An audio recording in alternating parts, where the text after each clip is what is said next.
અરવલ્લીના મોડાસા તાલુકાના હફસાબાદના ખેડૂત નટુભાઈએ 2013મી પ્રાકૃતિક ખેતી અપનાવી બતાવ્યો ટકાઉ ખેતીનો માર્ગ। ગુજરાત પ્રાકૃતિક વિકાસ બોર્ડના સહયોગથી નટુભાઈની અદ્ભુત રહી સફર। ખર્ચ ઘટ્યો, નફો વધ્યો, ઝેરમુક્ત શાકભાજી અને સ્વસ્થ જમીન બનાવી। અરવલ્લીના મોડાસા તાલુકાના હફસાબાદના નટુભાઈની પ્રાકૃતિક ખેતીની જુઓ સફળતા।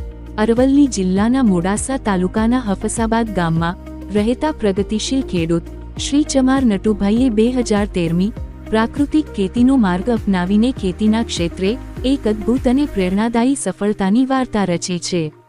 આજે તેઓ માત્ર પોતાના પરિવાર માટે જ નહીં, પરંતુ આજુબાજુના અનેક ગામોના ખેડૂતો માટે જીવંત પ્રેરણાસ્તંભ બની ગયા છે।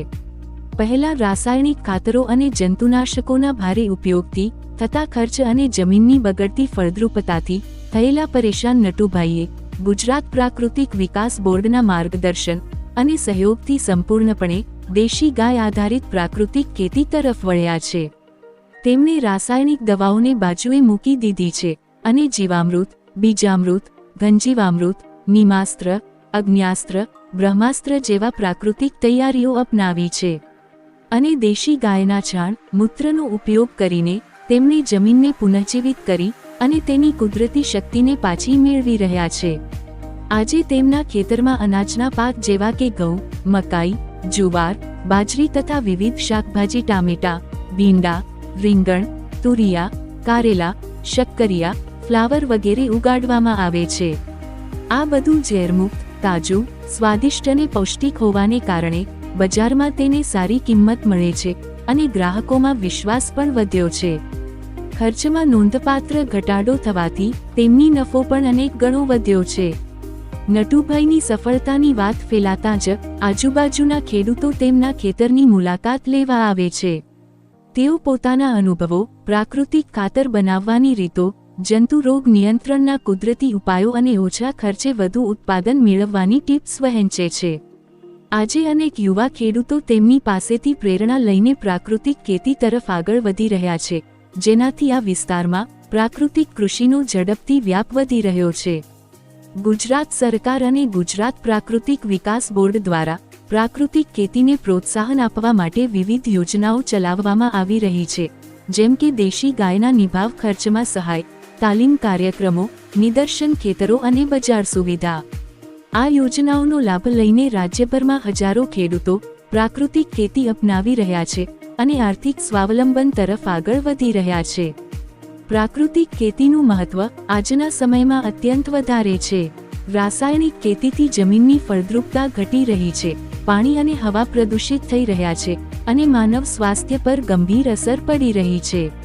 આવા સમયે પ્રાકૃતિક ખેતી જ માત્ર ટકાઉ ખેતી જ નહીં, પરંતુ આવનારી પેઢી માટે સ્વસ્થ પર્યાવરણ અને ઝેરમુક્ત ખોરાકની ખાતરી પણ આપે છે। શ્રી ચમાર નટુભાઈ જેવા નિષ્ઠાવાન અને પરિશ્રમી ખેડૂતોના પ્રયાસો ગુજરાતના ખેતી ક્ષેત્રને નવી દિશા, નવી આશા અને નવો વિશ્વાસ આપી રહ્યા છે। રિપોર્ટર વનરાજસિંહ ખાંડ, માલપુર, અરવલ્લી। આ કોબીજ છે અને આજે 22 દિવસ થયા છે કમ્પ્લીટ, અને બીજામૃત, જીવામૃત આપેલું છે અને પાયામાં ગંજીવામૃતનો ગંજીવામૃત આપેલું છે। બીજું મોલા મચ્છી માટે હાલ નિમંત્રણનો સ્પ્રે ચાલુ છે અને 22 દિવસ થયા છે। કોબી સારી છે। હું ચમાર નટુભાઈ નથુભાઈ, ગામ હફસાબાદ, તાલુકો મોડાસા, જિલ્લો અરવલ્લી।